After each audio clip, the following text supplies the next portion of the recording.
Hey everybody, it's vanburman here. Welcome back to another video. Today we're going to be looking at Stellar Blade for the PS5, a review of it, my gameplay. I played through the first playthrough of the game because you can go back and do New Game Plus, of course, and I believe I got the good ending, I suppose, if you like, on the first playthrough, which is more than possible. I didn't do every single side quest or collect every collectible, but I did a good amount of all the side quest stuff in the game, and it was actually really enjoyable. I didn't find too much of it particularly taxing. I guess I didn't partake in any of the fishing that you can do, or too much of the selfie photograph things of these graffiti objects, which they're all just side quest stuff, added flavour bits, which was fine, but not really anything that I would want to do, and probably something that you would, I imagine, if you wanted to do any sort of level of efficiency, need like a walkthrough or a guide to help you with that. So yeah, I guess just like framing the statute of limitations, so to speak. I don't always have a case for these things, always, because a lot of it's digital nowadays, but as this was just on PS5, I do. It's quite interesting, like I was having a look through some of the PS5 games the other day, and I was just surprised how like similar all the back of the games now look. And this one's no exception. There's like 3 screenshots and then very few words. And actually, like if I saw this on the shelf, I probably wouldn't actually pick this up. There's nothing on here that makes me think, oh yeah, that's a great game. So yeah, like I guess we have sort of transcended a little bit into like how we buy our games as well. Like, you know, having that online media presence is actually far more important than how the game looks on the shelf. I know a lot of games do this now, of course, but we do have this alternative cover art as well, which I actually even prefer, because you have all of the characters and bits on there. Whether you're going to be able to see that or not, probably not too well because of the lighting, but it's very nice, and I appreciate stuff like that. And that might do a better job than the actual cover. But regardless, I didn't come here to talk about advertisement of the game and its look on the shelf, although I think those things are important and interesting. The game itself is kind of, I mean, it's funny, isn't it? Because I try to avoid being influenced by like other people's opinions or takes on the game, and I've tried to give it to you myself in a hopefully a fairly succinct way, or at least unique way. Potentially might be how I describe it.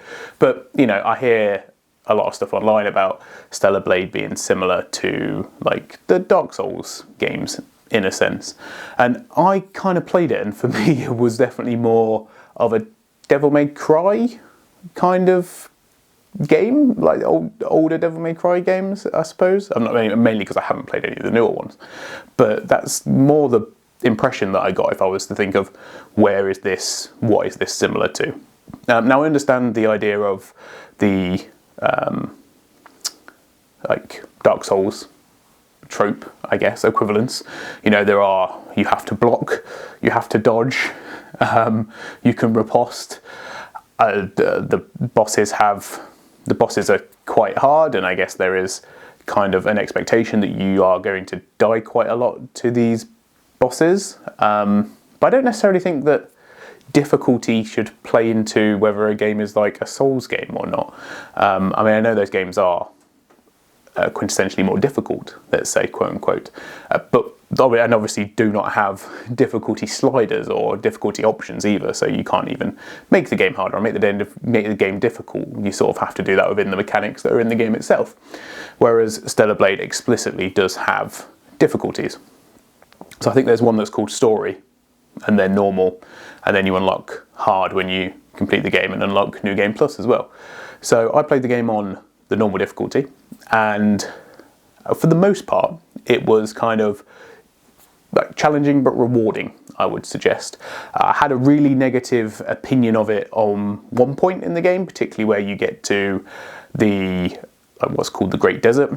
It sort of it's not the difficulty. In the end, the difficulty wasn't necessarily the problem. It was more that there was that big jump. There hadn't been, almost like there needed to be a stage in between where you kind of had a bit of a time to acclimatise to how things were going to be for the ending portion of the game, because before that you were sort of gaining skills and you were getting better, and your abilities that you were levelling up were actually allowing you to like feel a lot more overpowered.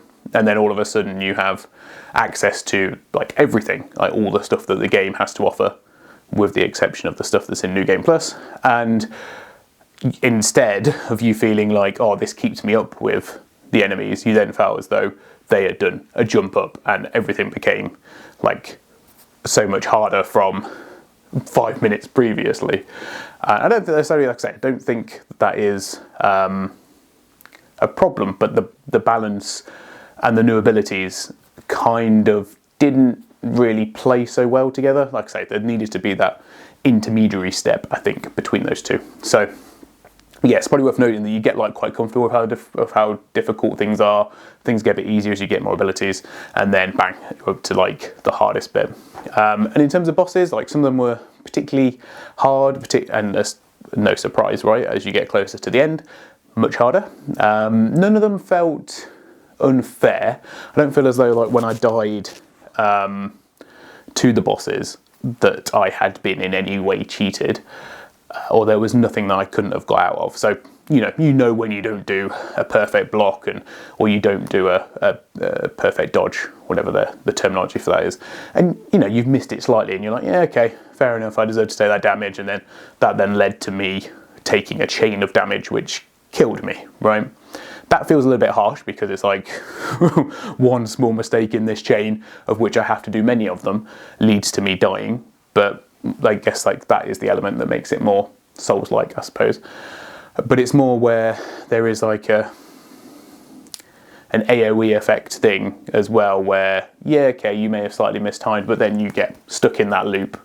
And when it takes down a whole health bar, that is quite difficult as well. Later on in the game, we start getting into a position where we have like insta-kill abilities, and because it's like a new mechanic brought in so late on in the game, it kind of throws you a little bit, and it forces you to enable a playstyle that I personally, and other people as well playing the game, would not have done before. And I'm going to get into that in a little bit, because it's probably one of the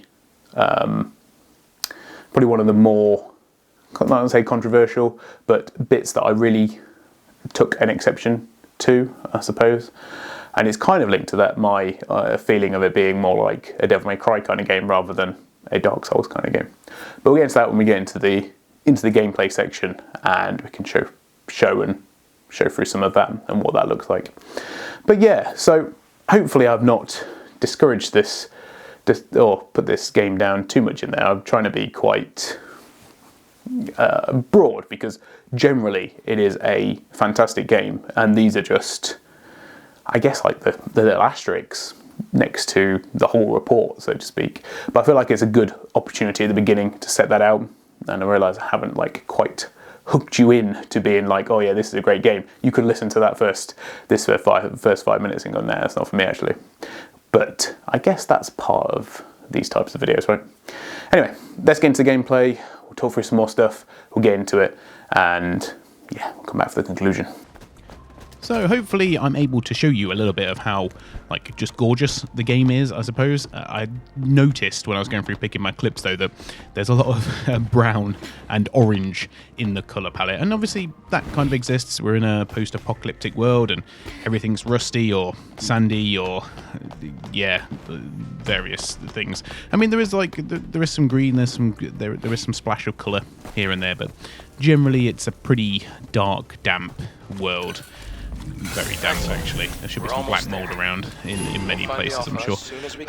But there's also some like nice vistas and like smaller, safer areas as well, which are quite nice and sort of break up the, I guess, like crushing oppression that you feel throughout the game. I know that that's like on purpose, and it adds to the the feeling, and you get that from from the first level all the way to right up to the end, basically. And it never really lets up. Like your first bit, you're running around the city. This is the sewer bits under the city that you're seeing right now. And enemies will hide around corners. A lot of them are very strong at every level, and one or two small mistakes can mean your untimely demise against enemies that you may have killed 10 or 15 times before. Which I guess is like the kind of Souls-y element to it. I mean, it's you've got lots of tools at your disposal as well. Mention that as going through, but you can scan around, you can dodge attacks, you can parry, block. I think one of them's you get like a perfect dodge and a perfect I don't know what they call it, if it's parry or guard. I can't remember the exact terminology they use, but you understand what that means. And then it gives you the chance to follow up it either straight away from the dodge or after you have blocked. That will also then open up an opportunity to strike back, potentially. Or if you can block them enough, you then get the chance to do a retribution, which is not so much on the enemies that have less health, because it takes quite a while to build up to that. Enemies tend to have, or do have, like a shield, and also this balance needed, but it keeps the gameplay quite fresh. It adds an extra element to it, and as someone who, I'm going to make this point now because I mentioned it everywhere else in the video, but I was kind of thinking when I was judging this game, and sort of the whole point of it being a bit like Dark Souls, and the most recent FromSoft game that I would have played has been Elden Ring, and tend to watch a little bit of it as well on YouTube and stuff. And I kind of feel as though if we're comparing the two, I do think this game is better. It's more my taste anyway, but this game is better to play. However, Elden Ring is better to experience. And I think that's just because everything in here is just that extra bit snappy, fluid. You can just tell, like, from the gameplay there, and it does ramp up, obviously, as you go through. That you have the opportunity to riposte quite a lot. There's lots of enemies, you can sneak up on them, but not easily. It varies from enemy to enemy. And everything feels like, pretty tense as well, which I'd say not generally the type of games that I would play. One of the more small nuanced little bits, I suppose, as well, is that you can actually swim, and that's used throughout the level design in order for you to be able to get to different accessible areas, and mainly for side paths for secrets, extra items, that kind of thing, the sort of stuff you would basically expect to see. And funnily enough, the water, even though you would think maybe a bit of a hazard or might lead to your untimely demise, actually the water is, funnily enough, one of those kind of safe haven things.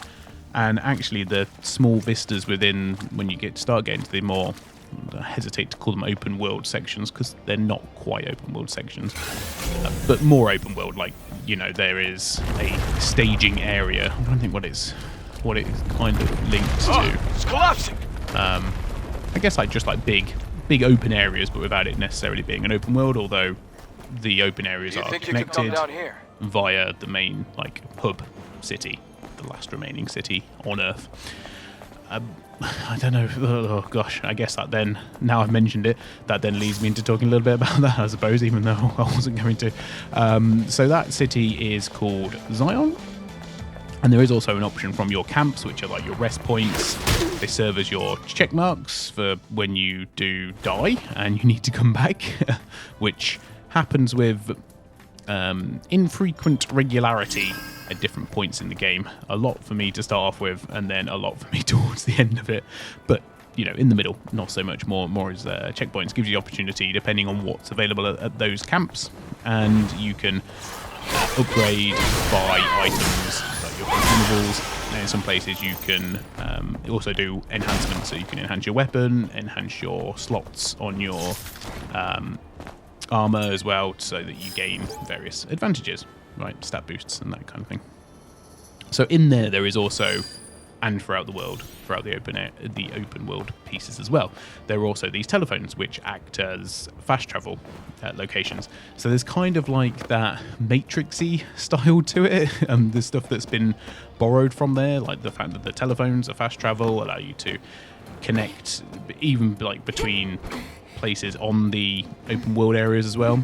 And they're also really useful for when you have to go back to the more linear areas, or you don't have to go back, but when you do go back for side quests and that kind of thing, you can then fast travel around between the camps within that area as well, which is absolutely like necessary to do so, because some areas are blocked off from you following the main thread of the story, I suppose. You can sneak up on enemies, and you can also drop down on them from the top as well, and if you've unlocked it, you get an instant kill mechanic, which feels like a really powerful tool, because that enemy there, for example, would have given me quite a lot of difficulty. So the main enemies, I'll move on to that now because that's a good bit to talk about, I think, are called Natibas. They're part of the storyline in terms of how they fit in, but effectively they are your de facto bad guy mutant thing, and they're quite interesting because they come in all sorts of shapes and sizes and have different abilities. Like this one, for example, has a big shield that you can slap you around the face with. The other one's obviously big, long, like blade arms almost. And yeah, there's a good amount of variety, like 30 odd, 40 odd, and then the bosses as well. There's only a small amount of repetition. I don't really know why that was done, to be honest. But anyway, so here's the point for me to talk about your abilities. You've got 5 main abilities that you can go through: your beta attacks, your survival. You also then unlock 2 more as well, like an extra kind of like beta attack, I can't remember what it's called now, like core attack, and then also a special, this devil trigger mode that you get as well later in the game. And instead of getting levels, you get SPs, and that's gained from doing side quests, killing enemies, that kind of thing, interacting as well, and finding notes throughout the world that help sort of tell the story for the area that you're in. And it kind of works really well because they are often enough and interesting enough that you can sort of see the stories that are being, the little microcosm stories that are being told throughout the world. So there's a good amount of, and in some cases a really good amount of, environmental storytelling as well. It's not something that is done massively, but it is there. The great thing about your training bit as well is that you can go into and do the skill bit is that you can go and train all these skills and test out against an enemy that you can set their behavior. So you can see how your skills interact with enemies, and that goes through all the way from your smallest minion to your end game boss, basically, which I think is just brilliant. There's a lot of really nice, I mentioned this before, but really nice like vistas, big set pieces as well, and lots of use of verticality. So you saw me climbing a crane. We go underground quite a bit as well, and I think like it's also quite interesting and quite good for me in these videos to kind of show off bits of the story as well, because I kind of think that that's like interesting because we get to see the juxtaposition in terms of how the world has been left and kind of what it was before. Like there was clearly quite an artistic human element to it, lots of statues, that kind of thing, but clearly very at some point technologically advanced. So in this bit, we're here in like what is effectively like a repository of all of the world's knowledge, effectively, at the start of the 22nd that's been saved, and we're here to try and take the hypercell. So the city needs energy in order to be able to run, and these hypercells are available throughout the world, although not many of them. And yeah, we have to go and liberate them from their the domain in which they're in. And this is the first one. This is how the game introduces, gives you like the first of the collectible things that you need for the story in this like first big area, and it really does like help set the scene. And if this was a more an hours and hours long video, I would probably show off more of that particular open area, but a good amount of video is in there as well, because I kind of don't want to show off all that much from later on in the game, and I also don't have a lot of open world stuff to show either, so it's kind of trying to touch on that as we go along. Just I didn't want to record. I mean, I have nearly, I'll be honest, I have got about terabytes worth of gameplay of various guises in here as well. Idea what that was all about. And the game does quite a good job of keeping the mystery as well, keeping things quite obscure. And I don't know, I mean, I don't want to do, like, say, no story spoilers, but I'm pretty sure I missed something as to why, like, how it all comes together. But effectively, we have this, like, big AI in the sky that we learn all about, called Mother Sphere. And we absolutely know that, you know, all the big human cities were wiped out.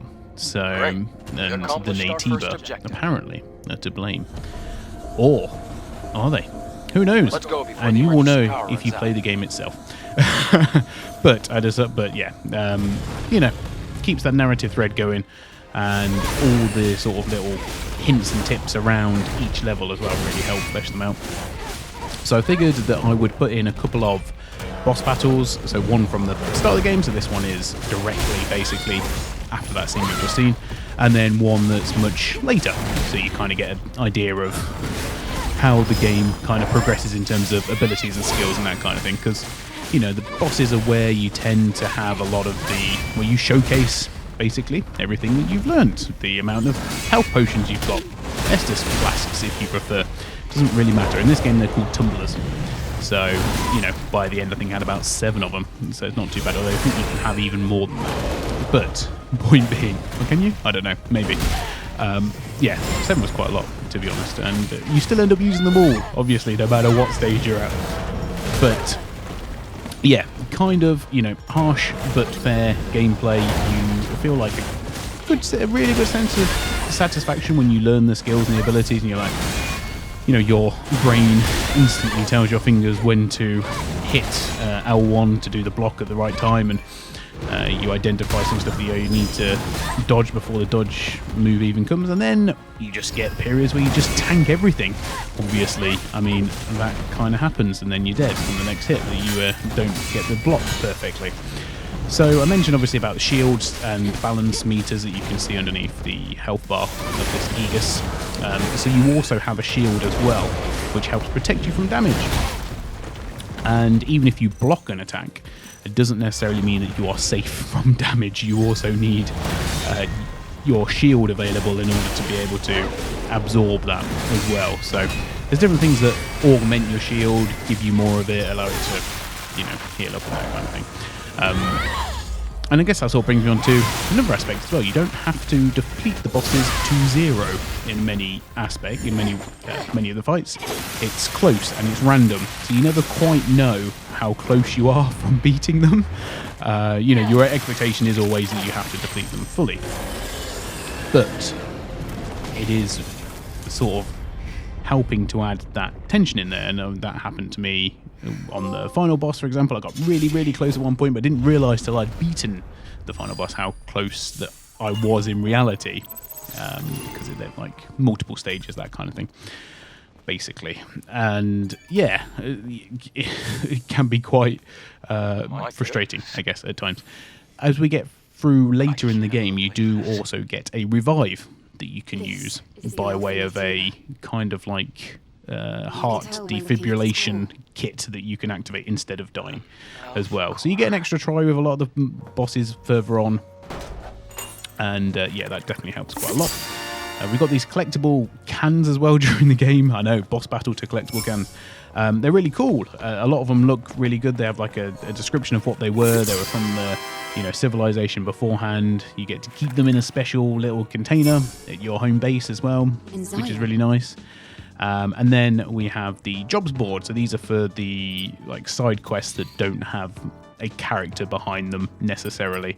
You can go on there, and that's where you can accept them, and you can cash them in as well. The game does a really good job, actually, because sometimes it sends you to really far-flung areas and never can, which is very important, because it allows you to carry more collectibles. You get to unlock a different costume at the end. It has a whole load of basically rewards for doing the collectibles, and as a collectible it's really nice because they put a lot of detail and effort into the cans, and it's kind of like that throwback, right, to having something tangible from, you know, previous civilization. There's the photo mode as well, which is necessary for some of the quests, and you can modify Eve's facial expression how you want, if for some reason you want to do the same as me and stand by a doorway and see what they were.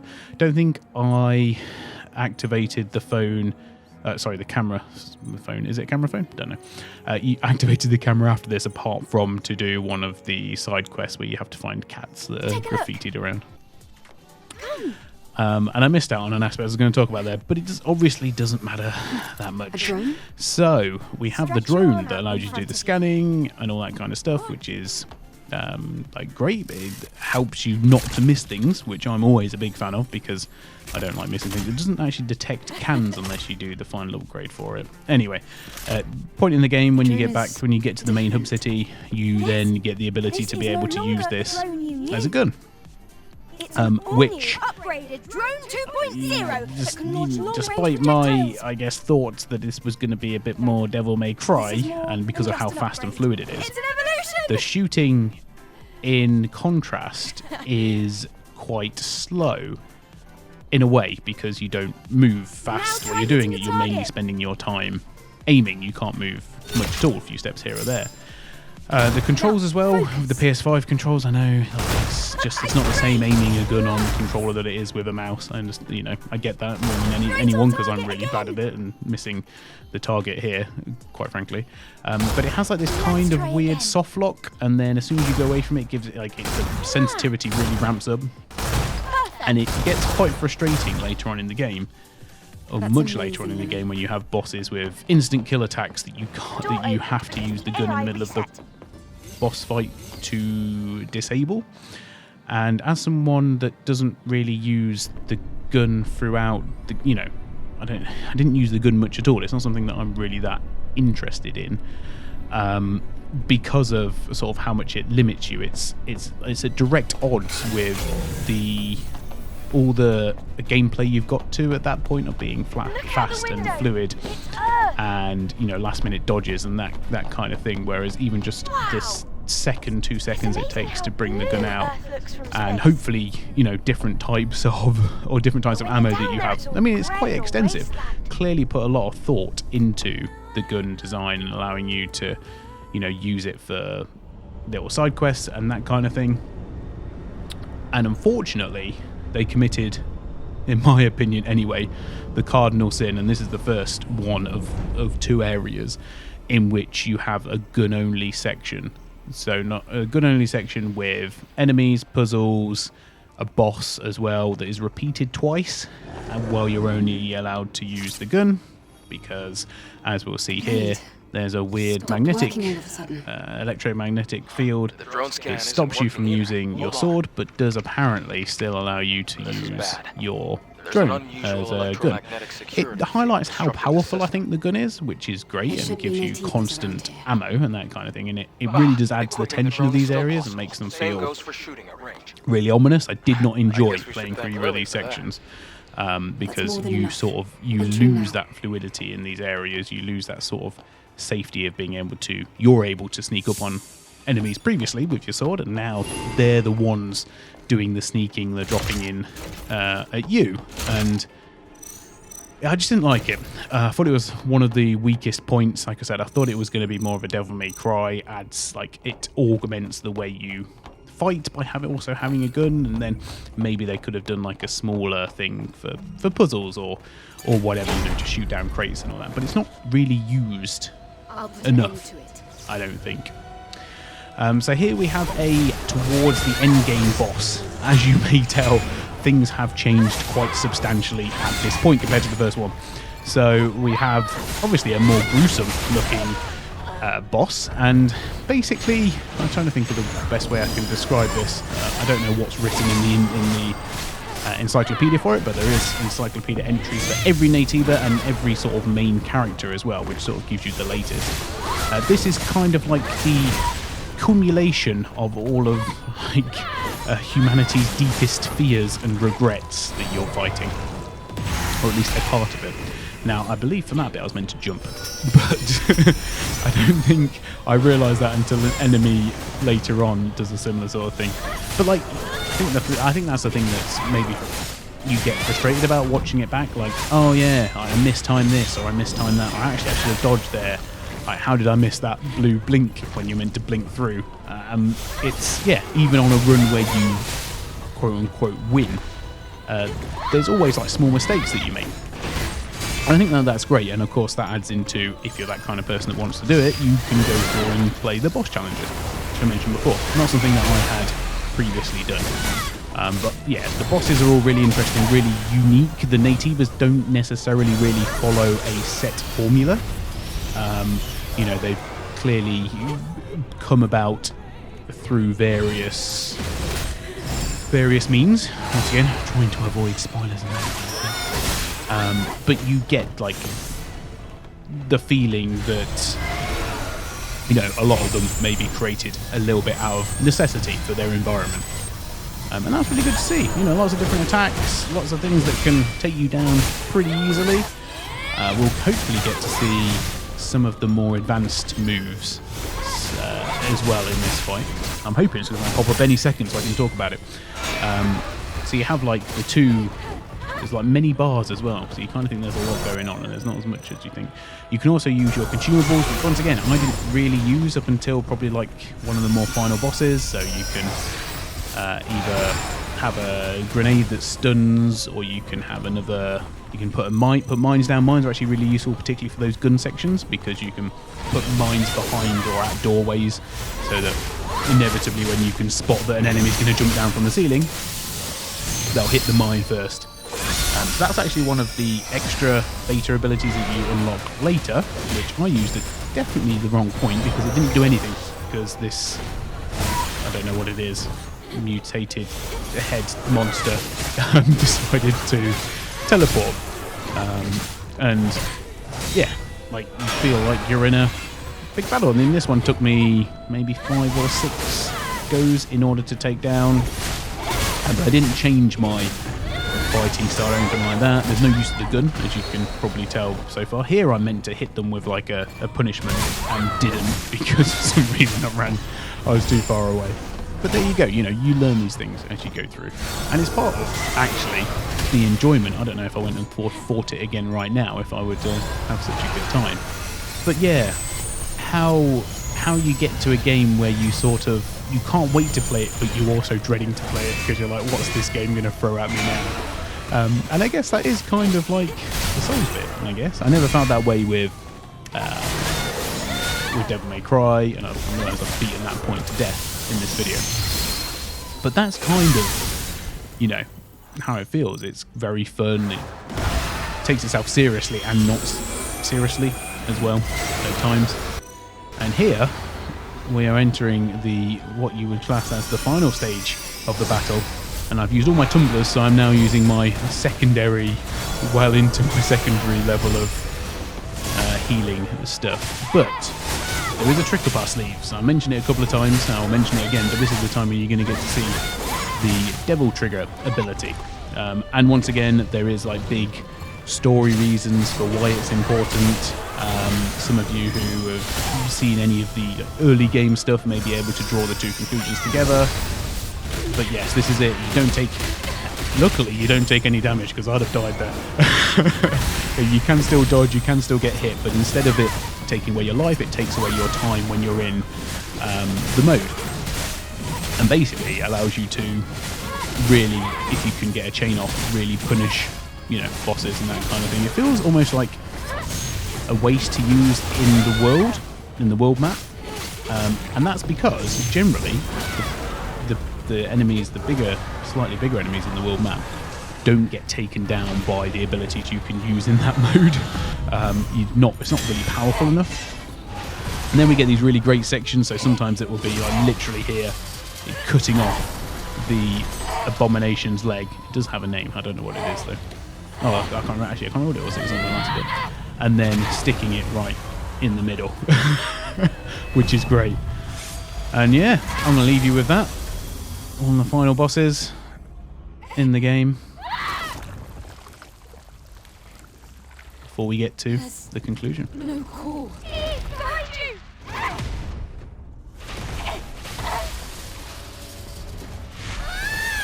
That's got to hurt.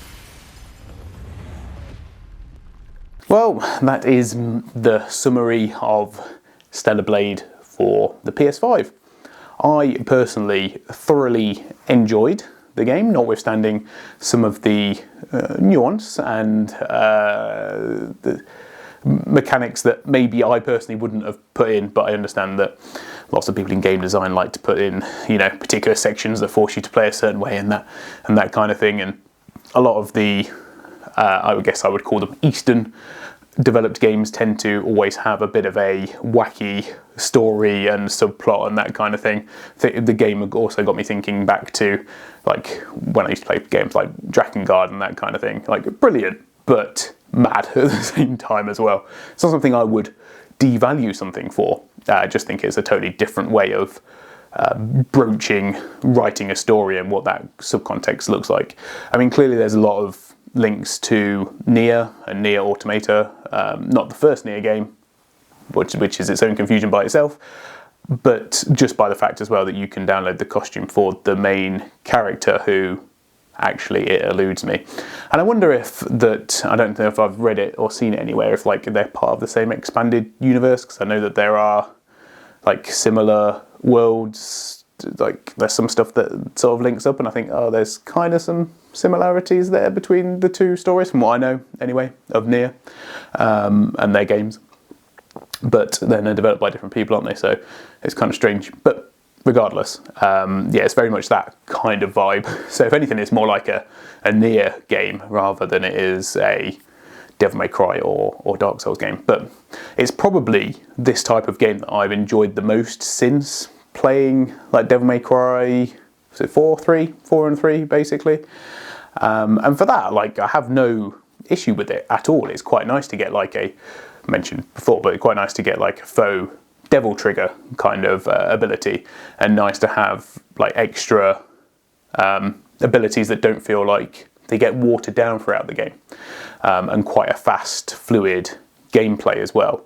Fast, fluid, and then also with the rhythm of trying to fend off a big boss or just a normal enemy that has a particularly aggressive attack pattern. And yeah, for most of it, like, I'm not perfect at these type of things and died a lot, obviously. But I often found that my playstyle really complemented the game for the most part, and me changing that style too much was only really needed a couple of times, which is probably one of the big negatives, which was the final boss felt really cheap in a lot of ways. It did a lot of that stuff that I spoke about before, like having an instant kill ability, lots of opportunities for you to have your whole health bar taken down. And not that it felt unfair, I definitely didn't feel as though I was good enough to beat it because of kind of the way how the shield system, stagger and balance system works. I feel as though, in general, it's not necessarily a criticism of Stellar Blade itself, but in general we've gone to this whole like stagger meter before you can properly do damage type of thing, and always sort of brings me back to like the Final Fantasy 13ification of stuff. I don't really understand why we allowed that game to have such a big, or it feels to me anyway, like sort of set the trend for stuff like that. You know, these bosses already got quite big health bars anyway, I guess, like it is all a balance thing and all the rest of it, but it kind of feels like there's just one too many things to monitor at all times, and maybe that's just because I'm old, who knows. But yes, overall, like, the action, really good, top notch. Not a huge amount I would necessarily improve on it. Probably some tweaks I would make in terms of the boss fights. I'm not really like all that keen on an area that I've cleared out. If I then rest, I have to go and clear out again. But I guess like that's, or at least not for like the more story-based areas, although they did sort of cut that down as you go along, so maybe that point's a bit moot. And then, the story being interesting. I actually wanted to see it through. I wanted to play it through. The characters were mostly, particularly like not so much, it's funny really. There's like a few of the main story characters are really endearing, and then the majority of it was actually really supplemented by the subcast, i.e. the people who don't really get involved in the main storyline that are completely optional. They have a lot more about them than some of the main characters, which is actually really nice to see, but then also it's a bit of a disappointment that, I don't know, the same feeling didn't come across from the people you interacted with the most. I guess, do I want to talk about story spoilers? Gosh, that one is always difficult. So if you're watching this, I'm going to say skip forward a minute. I'm going to be succinct and talk about story spoilers. 5, 4, 3, 2, 1. Story spoilers. So, you meet a guy called Adam, who is obviously one of the main characters in it. A bit boring, I will say. Like, doesn't have a lot of flavour. You sort of understand that a little bit later on as you go through the game. But basically, your character's called Eve. That character's called Adam. The idea is that there is this ending where you can join the two together to create a race that is closer to humanity, now that humanity has been extinct, hence the links to the Nier games. And it all does kind of make sense in a strangely, I guess, semi-poetic way, but there seems to be quite a few plot holes in terms of the thing that you're leading up to meeting, the Elder Natiba, is the guy that you've been traveling around with the whole time. But that option was there surely the whole time. So I guess there's like this whole thing of, there may be this whole thing of like, oh, you're trying to help the colonists, again call them humans in inverted commas, help them with their plight by enabling their city to be powered. But that could have been the quest to get there. So yeah, it kind of, then you've got this whole subplot with another airborne member that comes down that's similar on the same mission that your character Eve is on. So yeah, once again, it's like that whole like Eastern storytelling stuff, which is great and unique, or feels unique, I guess, to a Western audience. But it kind of feels as though there's some stuff that you just have to believe in order for the story to be able to play out the way it plays out, without that kind of logical bringing it together kind of thing. So yeah, that will end the story spoilers. But needless to say, it kind of needed. Yeah, it kind of felt like to me though there needs to be a little bit better justification throughout the story to do what we're doing. Basically, when you consider, if you work back from the ending, working up to the ending, if you suspend some disbelief, you get to that point. But working back, it doesn't really make a whole lot of sense. Some of the set pieces were great though, and like genuinely was quite shocked by some of the stuff that does happen in the game, like at the end of boss fights and things like that. Like really, honestly, truly good, and things I've not seen for not seen for quite a while, since like Devil May Cry, or haven't seen at all. So yeah, in its own way, it's very unique. So I now have to tell you whether you should go out and get this. I don't have to, but I'm going to. I honestly would. I think if you have to be okay with a challenge, I think, particularly if you're not someone who is already into Dark Souls. I think if you are into Dark Souls and you quite like the Nier games as well, then this is a no-brainer, quite frankly. If you're more of an old-school action type of player, so you liked games like your Devil May Cry's, I'm trying to think of other ones that came out that were sort of similar that I could draw on, like fast, quick, action-y, kind of almost hack and slash at times, which is great. Definitely using some of my Dynasty Warriors skills in Stellar Blade, which was a bit unexpected, but great to see. Then yes, once again, this would also be for you. And I don't know what the scaling is like in terms of difficulty, if it's something that you're not quite so confident in, but if you went down to it being a story game, like the story option, if that is a lot more accessible, where even hopefully someone like me would beat the bosses first try. But I didn't beat all of them first try.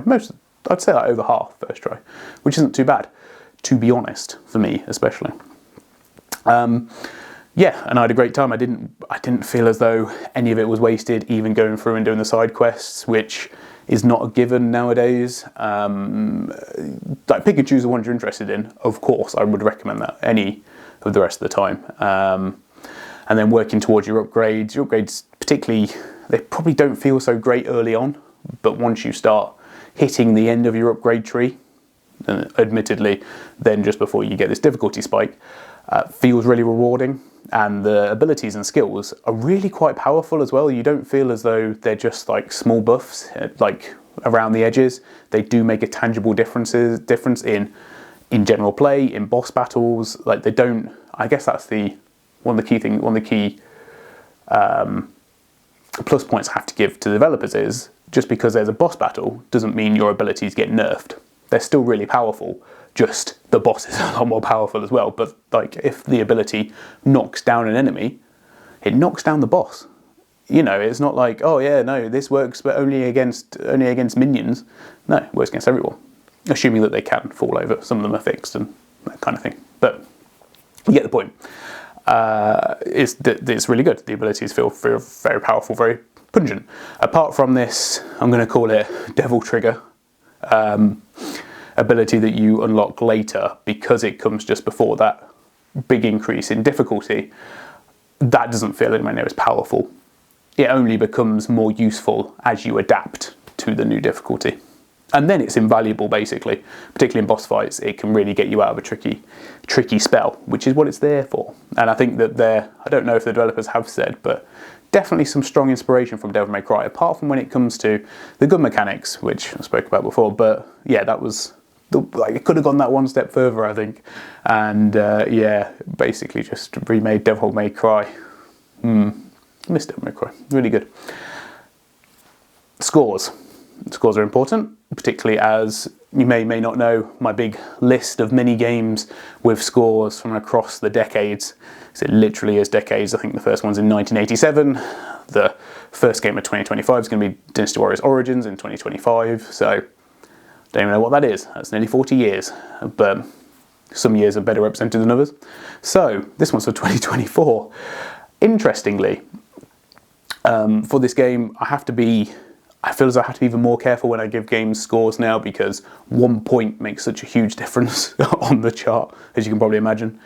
But I've decided that this game is deserving of an 88 out of 100. Now, this will mean nothing in context to my last videos, I guess, if you like. I probably would have said it's like an 8.5, easily. And that's kind of where it is, out of 10, 8.5 out of 10. Really worth going and playing. It's going to come out on PC at some point this year as well, so maybe worth, if you're just a PC gamer, holding off for that. That's perfectly acceptable. I don't know what they're going to do with mods and things, if that would necessarily make things better or not. Jury's out on that.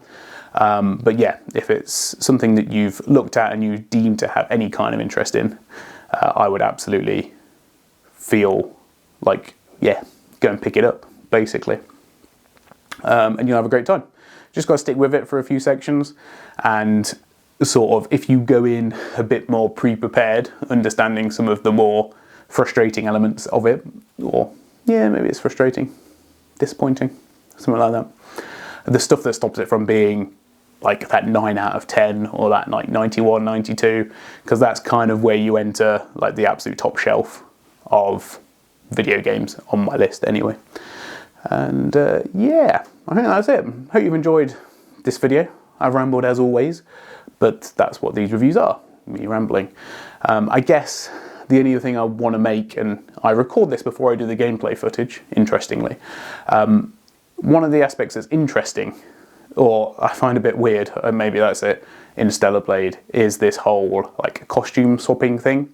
I have no issue with wearing different costumes or having different bits of armor that do stuff. In this game, the only difference is between wearing a costume and not wearing a costume is that you have a shield or don't have a shield. The game would be almost, for me anyway, almost impossible without wearing some clothes, right? But this person who is like effectively like a human android, right, and has a suit on, which doesn't have, as far as I'm aware, any proper reproductive organs, just, you know, the fat's in the right place for a human woman. Why that there is this need to have really like mega short, you can't see my full body, so I can't do shorts, but mega short skirts with then underwear. and then when you make the character so that when they run, the mini skirt comes up and you can like, I don't know. I didn't find any of that something that I wanted to do. Like, some of the costumes were really nice, and you think, oh, that's cool. Like, it's got like an Air Force jacket. That's great, interesting. And then but it is literally just the jacket. There's no trousers or anything like that. And it's not like what I'm there to.